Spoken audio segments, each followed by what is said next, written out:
Hello folks, it is time for some more Hobby Nightmares. Hope you're all having a wonderful day. Let's get on with it, shall we?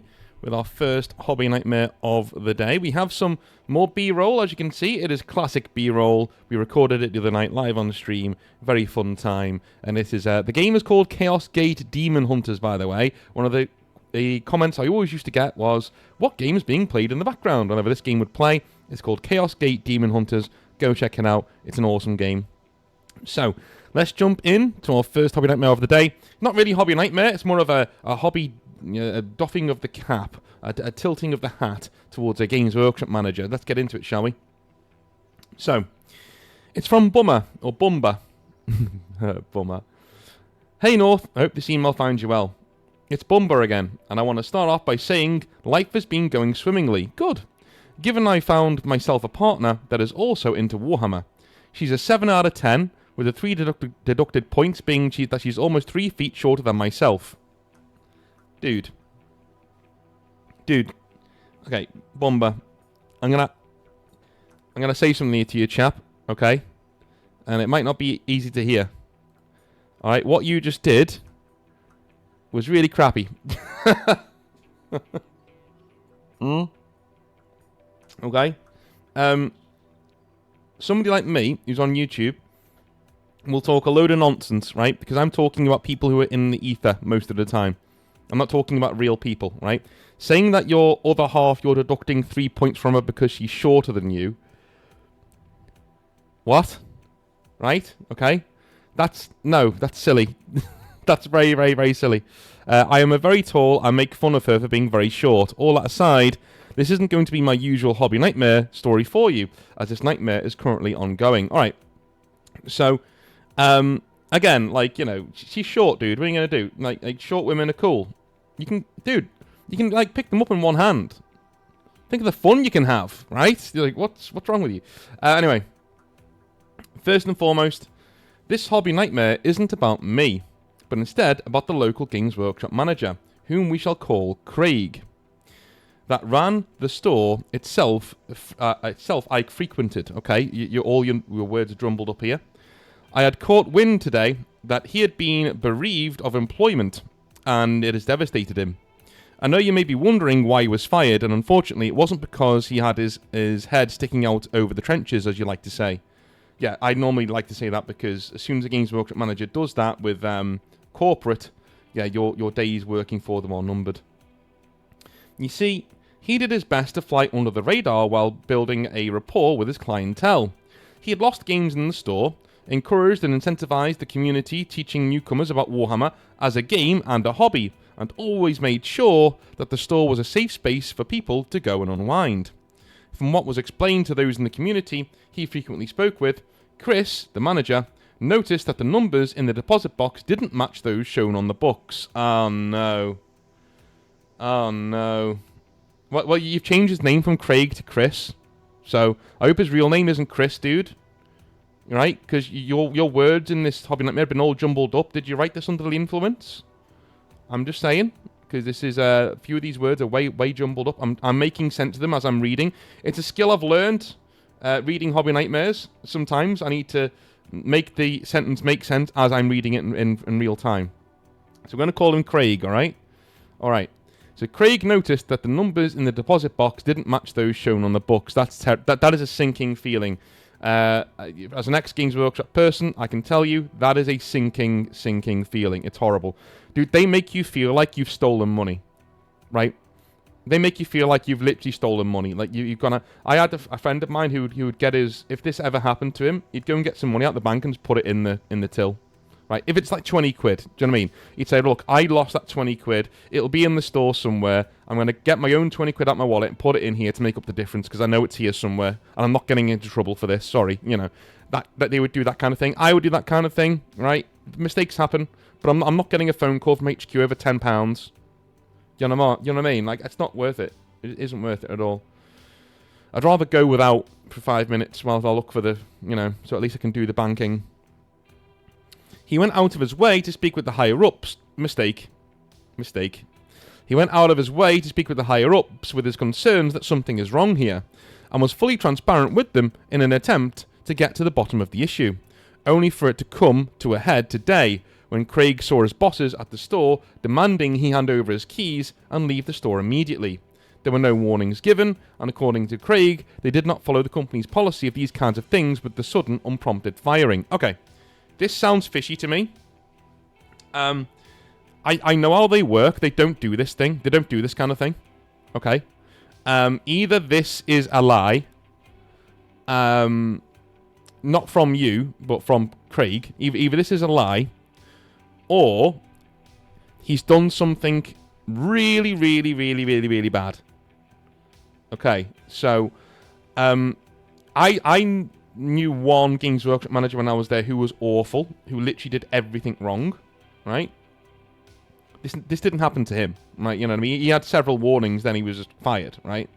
My contract ran out. They didn't renew it, right? This is the kind of thing they do. They don't just turn up to your store unless you've done something really, really bad and they've got proof. You know what I mean? That they can, because they don't want to be taken to court with a tribunal or anything, right? So yeah, this is not the kind of thing they do, in my opinion. So the truth might be in between here. Maybe Craig has shown you something where he's gone, hey, you know, it happened because of this reason, but in reality, there's another reason that he hasn't told you, right? I don't know. So, of course, the entire community is in an upset right now, and is actually coordinating a boycott of the store until something is remedied. Though I wanted to come to you, so I may tell the world genuinely how much Craig means to our community here in Kansas. Cool. Craig has gone out of his way on multiple occasions to teach and help out the community. He's hosted tournaments for us out of his own pockets, with prizes he accrued. In my case, he gave me side work when I was without money, and sometimes purchased models for me when I was short of a few dollars. Craig didn't have much, but he didn't mind, because he was brought joy every time someone came in to show off their painting skills in his store. He even volunteered at a school and had an argument with that specific primary school district that the kids would have an art curriculum and acrylic paints where they could build and paint actual Warhammer models to refine their basic motor skills. This man is a genuine legend for not just the Warhammer community north, but the location the store is in at large. This man does everything to make sure people smile, and he's now currently devastated and broken. I just want to let everybody know how wonderful he is, and that Games Workshop made a terrible mistake removing him from a community that revered him as a kind-hearted man. Okay.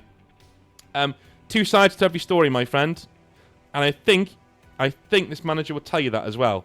The amount of... We've had a few Hobby Nightmares like this. I sincerely hope I do not get an email from somebody saying, hey, because the last few times this has happened when some bleeding heart out there has said, hey, my Games Workshop manager's been fired and it's terrible.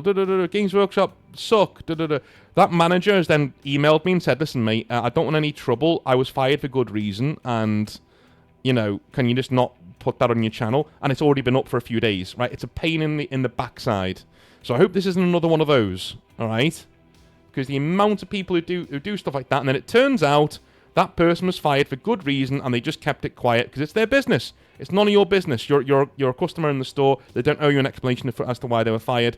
Maybe it was for good reason. Maybe they pushed it a bit too hard with selling their own merchandise in the store. Maybe anything. It could be anything, right? But as I said in the last Hobby Nightmare like this, Games Workshop very rarely do this out of the blue, right? They don't just turn up to your store and take your keys off you. Unless they're like, something bad happened here, and it might not be, when I say bad, it doesn't mean it's going to be like, you know, really sinister. No, what I mean is like, you've just broken the rules in a way that they don't like. Selling your own models, for instance, like if I get models on my store discount, my 50% discount, and then I resell those and I'm caught doing that, that's an instant firing. That's not a warning, that's an instant firing, and it's in your contract. It's literally right there in black and white. Instant firing. Gone. Right? It can be something as innocent as that gets you fired straight away. But it very rarely happens when you haven't broken a rule. I've never heard of it happening when you haven't done anything wrong. Do you know what I mean? Because they're opening themselves up to all sorts, let's be honest. And you're in America. Very litigious. Very litigious. They're going to be up the wall with a tribunal quicker than you can say, you know, I got sacked for no reason. You know? Anyway. Next hobby nightmare is from Merlin. I was going Merlin. He says, "Hi Northern, it's been a few months since I sent in an email regarding my brother stealing from my friends on my birthday, where I organised an airsoft fun day and he got too drunk to actually participate." Dude, I remember that one. At the end of that email, I had a funnier story to share about tea, but due to the length of the email, I suggested you could, and you agreed, to cut it short for time. So here is that story down below. I'll get this out of the way now. This isn't really a hobby nightmare. No hobby shall appear in any way. However, as a tea enthusiast, I hope you'll find the story funny and could make for an end of video or end of week cheer up story. Dude, tea, okay, is a hobby. It is. Tea is a hobby. And sometimes, we could do a bit of a break from, this guy cheated in my Warhammer 40,000 tournament, he sucks, right? We could all do a break. So maybe this is a mid-video break where we're going to talk about tea for a bit. Let's dive in with Merlin, shall we? The hunt for tea. So, for this story, my wife and I went on our first holiday together to Sweden back in 2016. I wanted to go to Sweden because I have a bit of an obsession with Swedish military history, and I wanted to learn more from the horse's mouth, so to speak, but we were pricing around going to any of the Nordic countries. My wife didn't mind the destination. She just wanted to go on a holiday with me without breaking the bank. We were saving up for house repairs on a house we were in the process of buying, and it needed some electrical work before we moved in. Anyway, the decision to go to Sweden was made after one of her World of Warcraft friends, after my wife mentioned we were thinking of going to Denmark, Norway or Sweden, begged us to come to Sweden as that's where she lived. This would be the first time my wife would get the chance to meet a real World of Warcraft friend in real life, and so it was a trip made in heaven, so far as we were concerned anyway. Anyway, this World of Warcraft friend, who I shall now refer to as Liv, was married to a man named Isaac. Pronounced Isaac, okay? I'm going to call him Isaac, I don't care.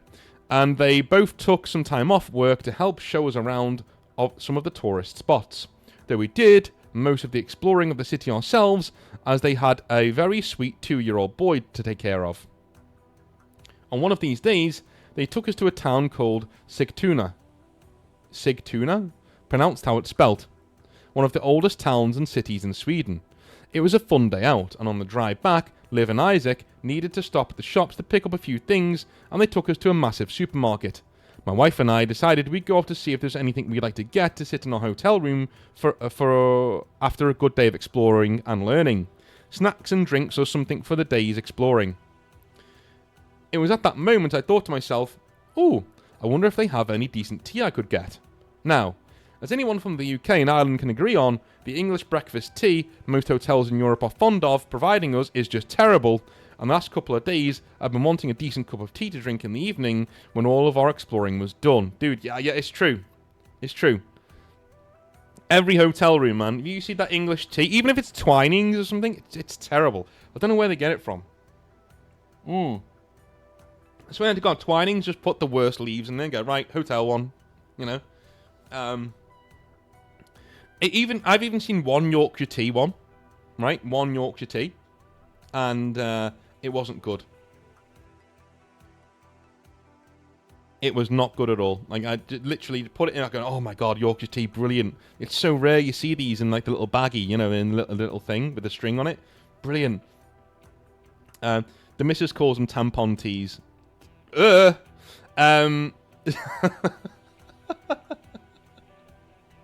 Anyway, I put it in there and it just tasted awful. It was absolutely awful.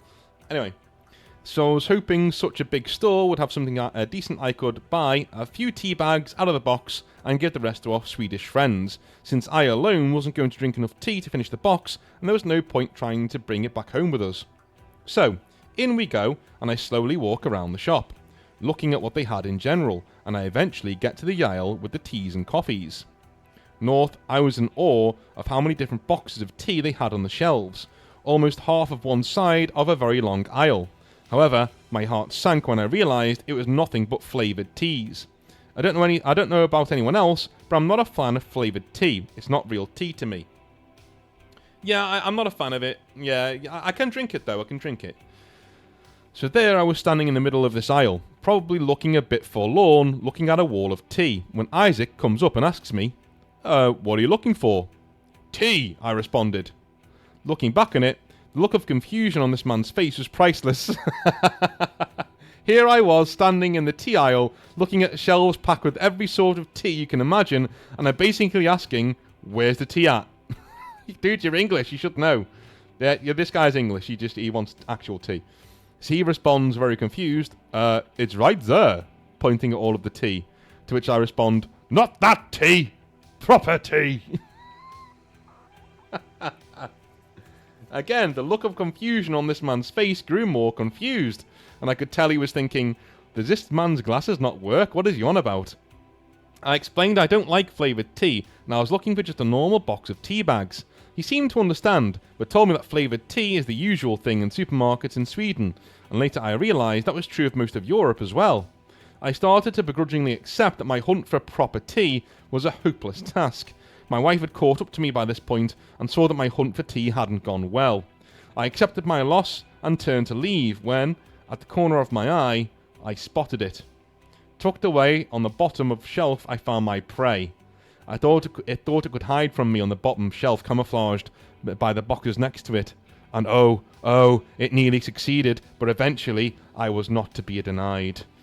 The box was white with 2 letters, one green and one red. A brand of tea I did not expect to find in Sweden. A box of PG Tips. It's alright, PG Tips.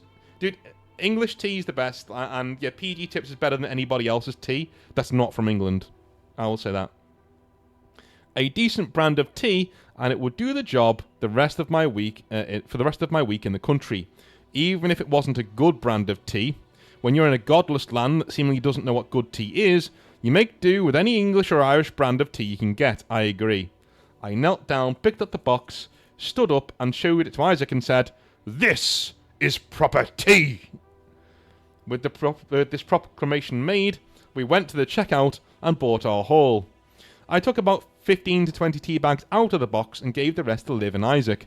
We were only going to be there for a week longer, so I didn't need the full box, and maybe they can enjoy a somewhat better brand of tea for a bit, to which I can report that they enjoyed it quite a bit. Or so they told me a few days later anyway. Later on, my wife asked me what went on in the tea aisle before she showed up, that I had proclaimed the PG Tips as proper tea quite aggressively to Isaac. I told her what happened and she thought it was hilarious, saying that Isaac probably thinks I'm a bit mad now. We still think about this often and we laugh every time. It was just so absurd an interaction. Anyway, I hope this tickled your funny bone, but I understand if not. Writing about something funny isn't the same as sharing it verbally. Regards, Merlin. No, that's good, man. I enjoyed it. Anything tea related. And this had some hobby in it. You had World of Warcraft in there too. It's real life hobby friends meeting up in real life. Good. I like it. Anyway, who is next? I'm going with your real name. Yes, we are. It's Tom. I was going Tom. He says, "Hi, North. A longish time lurker here. First time poster. Largely because I'm not really in the hobby. I'm just flirting with the concept, but I've really brought into the lore. My name's Tom. I'm absolutely the definition of a normie. Enjoy the tea." Thank you, man. The following story takes place in an official store on a high street somewhere in the magical far-off land few have ever heard of called Wales. About 3 or so years ago, I moved back to the UK with the better half after spending 2 years in Germany.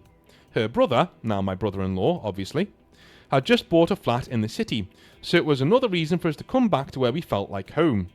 The missus and I are big Cyberpunk fans, and she runs a game of Red for us. And after about 6 months of us having moved back, enter Aaron, my brother-in-law's new fella. Hey up, okay. He's joined in our campaign, and we get on like a house on fire. He's also been into Warhammer for years, and I've been watching a good number of lore videos. Luton, Bricky, Crack Duck, and the like, and was thinking about getting into it myself. I started watching a few of your videos about the hobby nightmares. None of it really put me off, since I know it's usually the minority spoiling it for the majority. Yeah, I say it in nearly every episode, yeah. Yeah, dude, if this was a thing that went on all the time, I wouldn't have a show. Do you know what I'm saying? Just think about it that way. If this was a thing, if hobby nightmares happened to everybody all the time, there wouldn't be no point in me doing a show, because it wouldn't be something that's like, oh wow, that's really weird, you know what I mean? We get off on like the shock value, the funniness, the sheer wackiness of some of the people in the hobby. If this was the norm, there wouldn't be a show, because you'd all be experiencing it all the time, right? So, you know.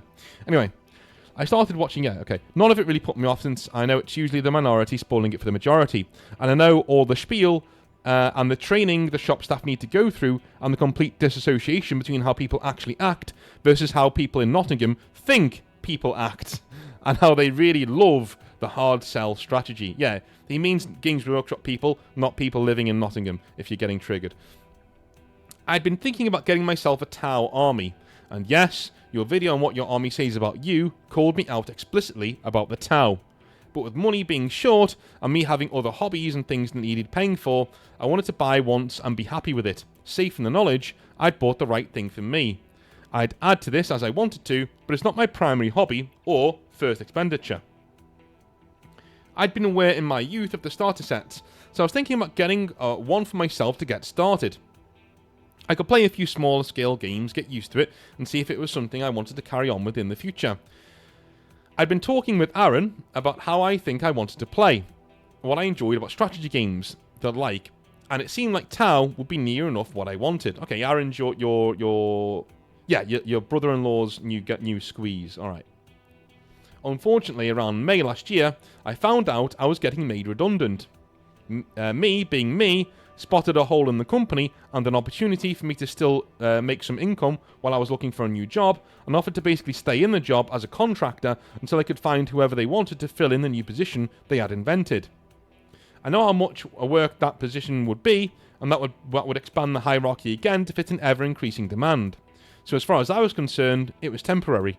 I was even told, yeah, chances are the team will need to expand the game to cope with the demand, and there's lots of experience we'd lose if you'd go. Long story short, that wasn't the case, and I got strung along for almost a year to the day, and lost my job last month. Ah well, shit happens. I've got an interview tomorrow, fingers crossed I don't fuck it up. Well yeah, good, hopefully you do well. Anyway, a week or so after I found out I'd be made redundant and feeling a bit down, I said to myself that I needed something to look forward to, and a goal for me to achieve. I was in town anyway, so I thought I'd pop into the Warhammer store to see how much a starter box, a combat patrol, would set me back for getting on with my new Tau army. I went in, and almost immediately I'm set upon by one of the store bodies. Ah, this is one of those stores, I think to myself. Hey man, how's it going? What are you looking for today? What can I help you with? You know, like, yeah, fuck off. Straight away, I'm on guard, and I know this guy's going to try and squeeze my wallet for every penny that I have. But to be forewarned is to be forearmed, and I was sort of expecting it. The channel working in real time, folks. Nevertheless, I talk to the guy. I'm pleasant, making conversation, talking about how far along I am in the hobby, using a couple of shibboleths, I don't know what that means, and generally breaking the ice. I tell him explicitly, and I quote, I won't be walking away with anything today. I found out I might be losing my job last week, which sucks, but I want to have something for me to look forward to when I've got everything sorted out. I want to make sure I'm getting the army that's right for me, you know? I'm thinking Tau because X, Y, and Z. What do you think? I give him the opportunities for him to get his tick boxes checked and out of the way.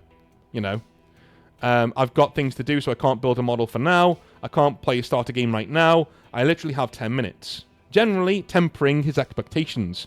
And I ask him whether or not the style of play I want to use will be good with the Tau, or should I look for something else? We discuss a few options, pros, cons, etc., and all conversations come back around to the Tau, and I'm thinking, yep, I reckon I'll be getting Tau myself, and I'm feeling pretty good about it. Well, this staffer seems really good, man. This staffer seems like a good guy. He's done exactly what you wanted. So far, where's the nightmare? Let's see. I gave him... Okay, by this point, I've stated in the conversation a few times and made it perfectly clear, at least so I thought, that I've lost my job and money is tighter than usual. That I won't be buying anything today, but hopefully I will do soon. And I'm not trying to waste this guy's time. I understand he needs to balance time spent with prospective customers against actual converted sales, so I'm happy just for a bit of advice and to go away with a plan in mind. Good!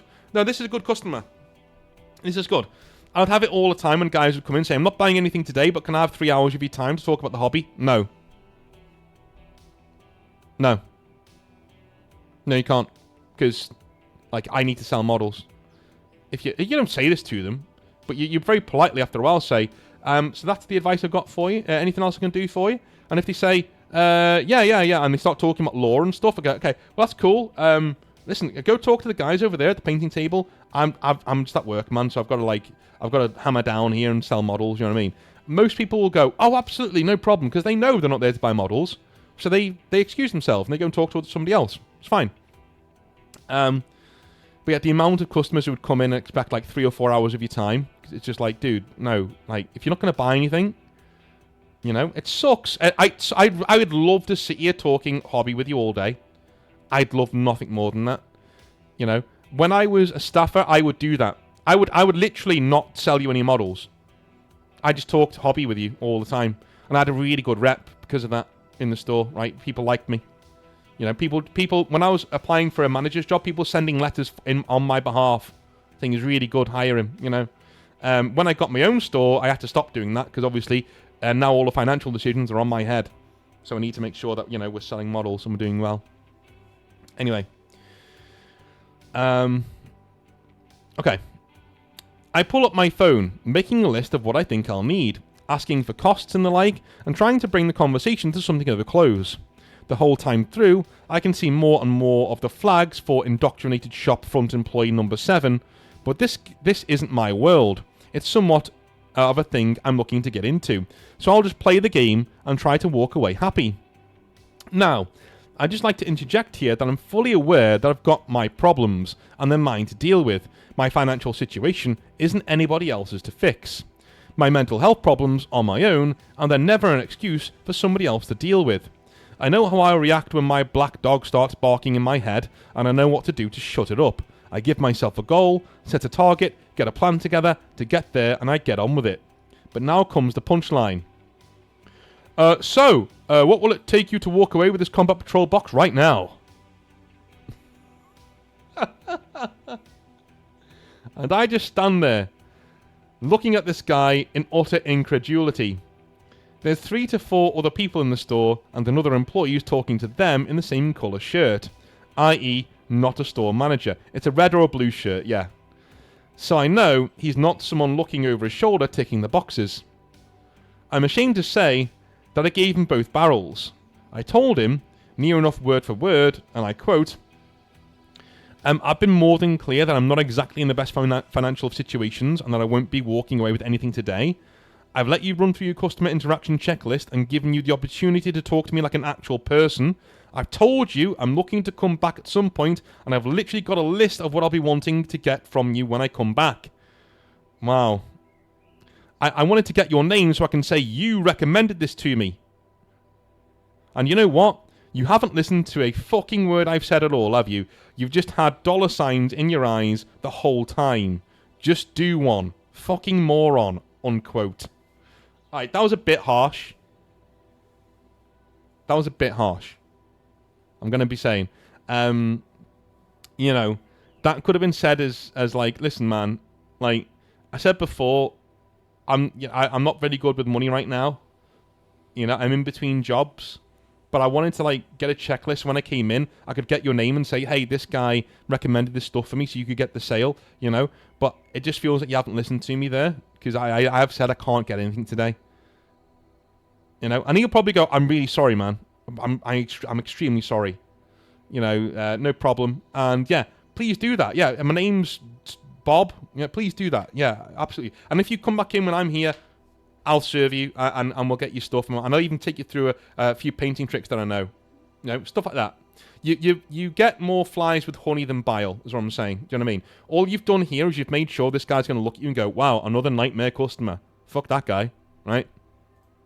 Anyway, as I've said, I'm not proud of it, but I didn't ever expect somebody who works in a sales role where they need to build a certain amount of rapport to be that oblivious to somebody who is clearly not having a good time in general at the minute, but knows you have to play the game. Tick the boxes, I even said as much, and gives them an opportunity to do so, to be so utterly inept at the core fundamentals of actually being a human being. I mean it. I did my best to check that there wasn't any pressure on the guy. I checked for cameras. Dude, yeah, you're trying a bit too hard. I tried my best to give this guy a future sale, even if it wasn't actually going to be him that ran up the till for me. and he just threw it away completely. Okay, I think you're not getting how indoctrinated the training is there. This is probably a slip of the mind from him. He's probably done this so many times that even though he's being like, you know, he's on your side and he gets that you've not got any money, his training has kicked in. And the last-ditch thing that he says, and this is what they say, the last-ditch thing they say, when they think you're going to walk out with nothing, they say, so, what will it take for you to walk away with this combat patrol box right now? Right? He's probably inviting you to say, I'd need to learn how to paint. I'd need to learn how to... Do you know what I mean? His training has kicked in. And do you know what? He's probably said that sentence and then gone, shit. Like, he knows. Do you know what I mean? He probably knows immediately. He's like, oh, I shouldn't have said that. He's already told me he can't. You know what I mean? And then you've climbed down his throat. So all he's going to think now is that you're a dickhead. You know? Unfortunately. Anyway. Aaron, being an absolute stand-up dude, got me a boxed Commander Farsight, now dubbed Commander Fish Sticks, and I found a complete box of Fire Warriors for an absolute steal in Computer Exchange of all places. Things are coming together slowly. I'm building and painting where I can, and when I've got life squared away, I'll be going to one of the biggest local stores in the region, and I'm more than happy to spend some money in there. They've got some brilliant ciders, which I've tried, and I've tagged along with Aaron to meet a few people, other people there who play. Just watching, but taking it in, and being sociable. Love you long time. Up the fucking toffees, Tom. Well, you redeemed yourself there, man. Well, you didn't do much wrong anyway. You know, it's just I think you both... This is a really good hobby nightmare of, you know, that you're both in the wrong at some point. You know, you're both, like, not quite getting what you should be doing in this situation. His training's kicked in at just the wrong moment, and you've taken his training kicking in at just the wrong moment as a personal, like, slap in the face and ignoring your problems that are your problems are yours, as you just said, you know what I mean? So, yeah. Both need to climb down a bit and chill out, I think. But, you know, all that ends well.